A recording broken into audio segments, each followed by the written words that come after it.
Il s'appelle Dernière Rénovation, Deep Green Resistance, où les soulèvements de la Terre, cette nouvelle génération écologiste s'impose sur le terrain médiatique avec des actions pas toujours comprises par le grand public. Une radicalité assumée, mais iront-ils plus loin? Bonsoir Anthony Cortès. Bonsoir. Vous êtes journaliste à Marianne et vous co-signez ce livre, L'affrontement qui vient, alors avec Sébastien Lurquin, c'est paru aux éditions du Rocher. Cet affrontement à venir, c'est celui des organisations écologistes que je viens de citer et les autorités françaises. On en est là, le choc est inévitable.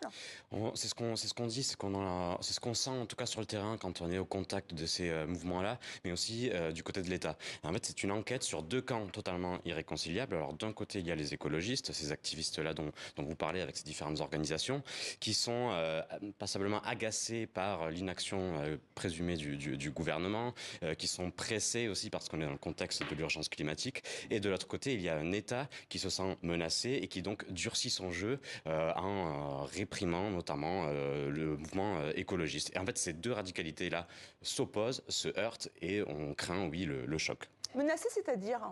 Alors menacé, en tout cas en termes de sécurité, parce que c'est vrai que on a vu par exemple à Sainte-Soline la manifestation contre les méga-bassines, c'était en octobre. On a vu des militants écologistes, un mouvement écologiste sortir de sa philosophie pacifiste, une philosophie historique, pour aller vers des modes d'action plus brutaux. Et en fait, l'État se sent menacé. Pourquoi? Parce qu'il y a une porosité qui est constatée notamment par les services de renseignement, une porosité entre le milieu écologiste, les militants écologistes et l'ultra-gauche de l'autre côté, avec des modes d'action qui sont importés. Les Black Blocs. Les Black Blocs, voilà, les libertaires, les antifascistes. Et ce qui inquiète particulièrement les services de renseignement, c'est que il y a ces modes d'action et en plus, il pourrait y avoir une importation des moyens et des méthodes venus de l'étranger aussi, notamment de pays comme l'Italie, la Grèce et l'Allemagne, avec des méthodes beaucoup plus dures qu'en France. Alors vous évoquiez Sainte-Soline, effectivement, où il y a eu des heurts, et notamment cette déclaration de Gérald Darmanin, donc ministre français de l'Intérieur, qui là a parlé d'éco-terrorisme. On va l'écouter. Ce qui s'est passé relève de manifestations extrêmement violentes. On aurait pu imaginer une manifestation pacifique. Elle n'a pas eu lieu. Il y a eu une grande partie des manifestants violents, encore une fois, qui s'en prenaient physiquement aux gendarmes, les blessant, s'en prenant par exemple à 5 véhicules de gendarmerie qui ont été détruits. Et je veux redire que cela relève de l'écoterrorisme. Il y a des gens qui, fichés S, c'est-à-dire radicalisés pour les services de renseignement français, pour l'ultra-gauche, veulent manifestement le désordre et le chaos. Alors à l'époque, donc en octobre 2022, cette déclaration avait fait polémique. Qu'est-ce qu'on entend par écoterrorisme? Alors écoterrorisme, évidemment, on pense tout de suite aux vagues d'attentats, notamment islamistes. Et on n'en est pas du tout là. Voilà, c'est des atteintes aux biens et aux personnes. Les militants écologistes et les mouvements écologistes ne veulent pas en arriver là. Et c'est quelque chose qui est totalement dit, revendiqué. Mais par contre, vous en avez rencontré beaucoup, et ils vous ont pas dit qu'ils allaient, vous les avez sentis prêts de basculer dans la violence? Dans la violence, oui. Voilà, c'est ça. C'est en fait dans la violence, mais pas forcément vers les personnes, plutôt vers les biens, s'attaquer aux pollueurs, aux écocidaires comme ils les appellent, notamment voilà les grandes entreprises ou l'État aussi qui soutient certains grands projets néfastes pour l'environnement. En revanche, quand on écoute Gérald Darmanin, on n'y est pas encore. Voilà, c'est excessif. Cette formulation est excessive et même les services de renseignement le disent. Aujourd'hui, il n'y a pas de menace terroriste écologiste. En revanche, il y a des barrières qui tombent, ça très clairement, et au sein de tous les mouvements et du côté de tous les militants écologistes. Par exemple, on a rencontré des militants d'Extinction Rebellion qui ne sont pas non plus les plus radicaux, et pourtant, pas mal de militants nous ont dit, voilà, il faut qu'on travaille sur les termes, il faut qu'on travaille sur la violence, il faut qu'on déconstruise l'idée de violence, parce que pour eux, les dégâts sont tels, que ce soit ceux de l'État ou des entreprises, qu'ils s'estiment en légitime défense. Et donc, à partir de là, tous les moyens peuvent être bons. Alors, parmi les associations que vous avez rencontrées, il y a Deep Green Resistance. Il y a aussi, on l'évoquait tout à l'heure, les soulèvements de la Terre. Eux, ce sont les plus virulents, les plus offensifs? C'est les plus offensifs. Ce qui est intéressant avec les soulèvements de la Terre, c'est leur stratégie. C'est-à-dire qu'en fait, ils veulent changer totalement le logiciel écologiste. Le mouvement écologiste, voilà, il y a quelques années, on était plutôt porté sur la manifestation, sur les marches pour le climat, sur le lobbying aussi, comme Greenpeace, par exemple. Et aujourd'hui, les soulèvements de la terre amènent un changement parce qu'ils veulent combattre directement les projets sur le terrain et aussi amener l'écologie vers quelque chose de plus concret. Voilà, par exemple, la bataille de l'eau, très clairement, ça touche tout le monde, ça parle à tout le monde et ils espèrent comme ça amener l'opinion à leur cause. Ils sont nombreux, ils s'organisent comment? Est-ce que ce sont des jeunes? Ce sont beaucoup de jeunes. Beaucoup de jeunes, c'est vrai que ça nous a énormément marqué, notamment chez les groupes comme Dernière Innovation, Extinction Rebellion, les Soulèvements de la Terre.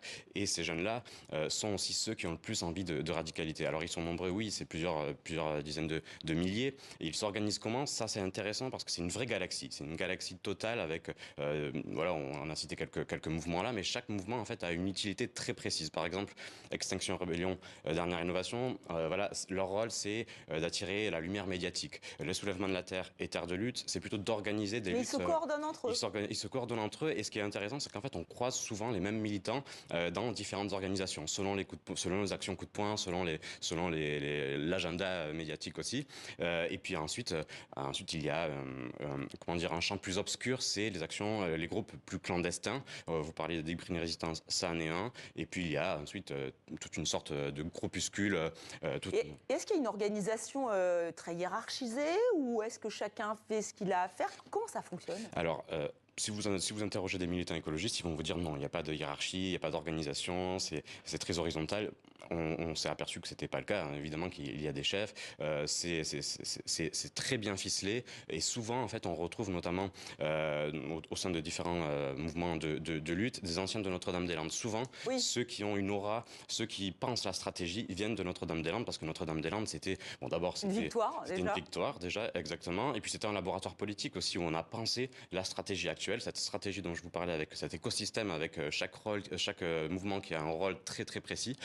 C'est né à Notre-Dame-des-Landes. Et dans votre livre, d'ailleurs, vous racontez comment vous allez dans une ZAD. C'est pas si simple. Et il y a des moments où vous sentez qu'en tant que journaliste, vous pouvez pas poser de questions. Oui, c'était pas évident. C'était à Pertuis, donc dans le Vaucluse.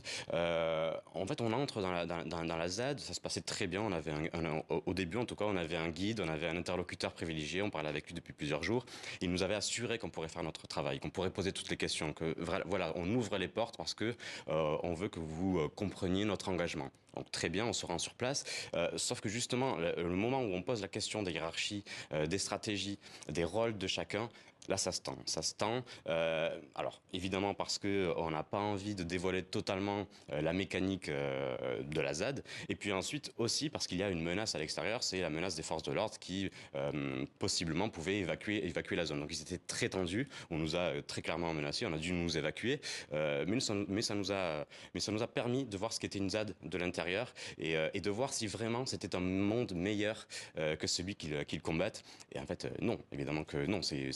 C'est quelque chose de très hiérarchisé, avec des personnes qui dominent le jeu, de vrais chefs, comme la société qu'ils combattent. Et ils sont très méfiants par rapport aux journalistes, évidemment, aux étrangers. Tout le monde ne veut pas rentrer dans la ZAD? Tout le monde ne peut pas rentrer. Enfin, alors, si vous leur posez la question, ils vont vous dire évidemment que si, c'est ouvert à tout le monde, etc.